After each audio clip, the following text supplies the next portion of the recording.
Unique kids. अविवेकी राजा, अज्ञानी मंत्री। एक नगर में एक नासमझ राजा शासन कर रहा था। उसका मंत्री भी एक अज्ञानी व्यक्ति था। उसी नगर में एक साधु अपने शिष्यों के साथ आया और नगर के बाहर स्थित एक धर्मशाला में ठहर गया। साधु जब नगर पहुंचा तब शाम के 6-7 बज चुके थे। साधु ने अपने शिष्यों को 2 आने देकर कहा कि बाजार से कुछ खाने पीने का सामान ले आओ। शिष्य बाजार पहुंचा और दुकानदार से पूछा, चीनी कैसे देते हो? दुकानदार बोला, हमारे नगर में कोई भी वस्तु कैसी भी दी जाती है ये मत पूछो। यदि कोई पूछे तो महाराज सजा देते हैं।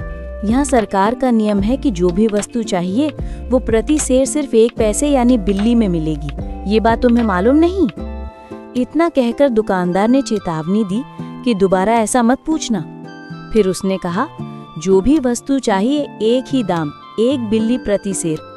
शिष्य ने आश्चर्य से पूछा, क्या आप अंगूर, खोया, घी, रवा सब कुछ प्रति सेर 1 बिल्ली में देंगे?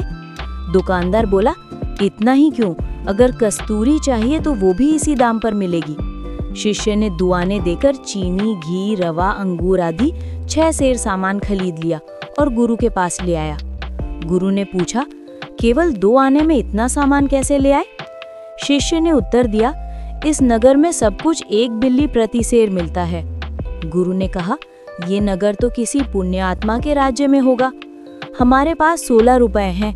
जब तक ये पैसे खत्म न हो हम यहीं रहकर आराम से भोजन करते हैं। इस प्रकार वे वहीं रहने लगे।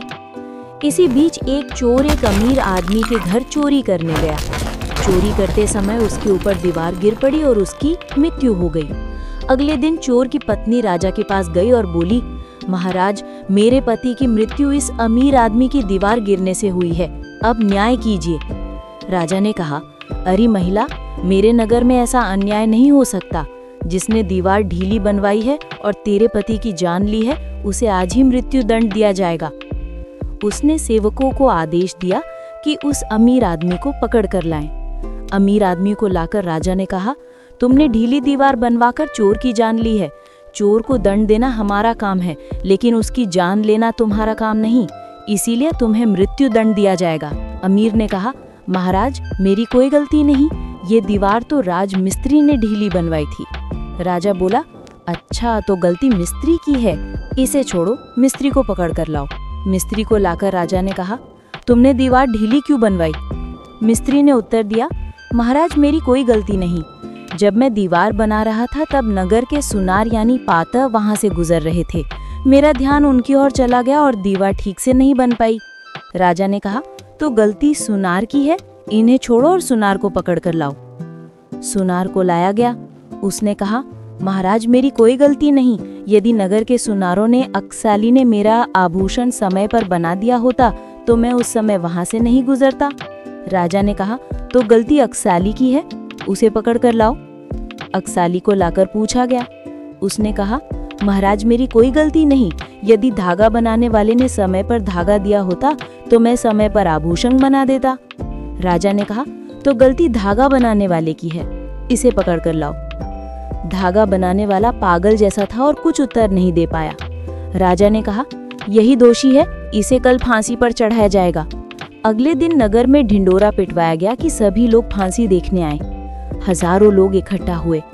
धागा बनाने वाले को फांसी पर चढ़ाने से पहले राजा ने जनता से पूछा, नगरवासियों, क्या तुम सब सहमत हो कि इसे फांसी दी जाए? भीड़ में से किसी ने कहा, महाराज, इसे फांसी देना ठीक नहीं, ये देखने में अच्छा नहीं लगता। हमारे महाराज जो भी काम करते हैं वो सुंदर होना चाहिए। राजा ने कहा, अच्छा, तो नगर में सबसे सुंदर कौन है, उसे लाओ, इसको छोड़ दो। सैनिक खोजते खोजते धर्मशाला पहुंचे और वहां बिल्ली प्रति सेर खाकर मोटे हो चुके गुरु शिष्य को देखा। उन्होंने सोचा कि इन्हें पकड़ लेते हैं। वे गुरु शिष्य को पकड़कर ले गए। गुरु ने पूछा, ये क्या बात है? सैनिकों ने कहा, ये राजा का आदेश है। शिष्य ने कहा, गुरुजी, यही है बिल्ली प्रति सेर का परिणाम। गुरु ने शिष्य को एक युक्ति बताई, जब हमें राजा के सामने ले जाया जाए तो तुम कहो कि पहले मुझे फांसी दो, मैं कहूंगा पहले मुझे दो, हम दोनों झगड़ेंगे। राजा के सामने दोनों झगड़ने लगे, पहले मुझे फांसी दो, पहले मुझे दो। राजा ने आश्चर्य से पूछा, तुम दोनों फांसी के लिए झगड़ क्यों रहे हो? गुरु ने कहा, महाराज, हमें ज्योतिष विद्या आती है। जो इस समय यहाँ फांसी पर चढ़ेगा वो अगले जन्म में इसी नगर का राजा बनेगा और उसके बाद का व्यक्ति मंत्री बनेगा। ये सुनकर राजा सोच में पड़ गया।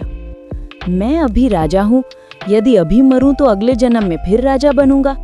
उसने तुरंत सैनिकों को आदेश दिया, मुझे ही अभी फांसी पर चढ़ाओ। ऐसा कहकर वो स्वयं फांसी पर चढ़ गया। इस प्रकार अविवेकी राजा का अंत हो गया।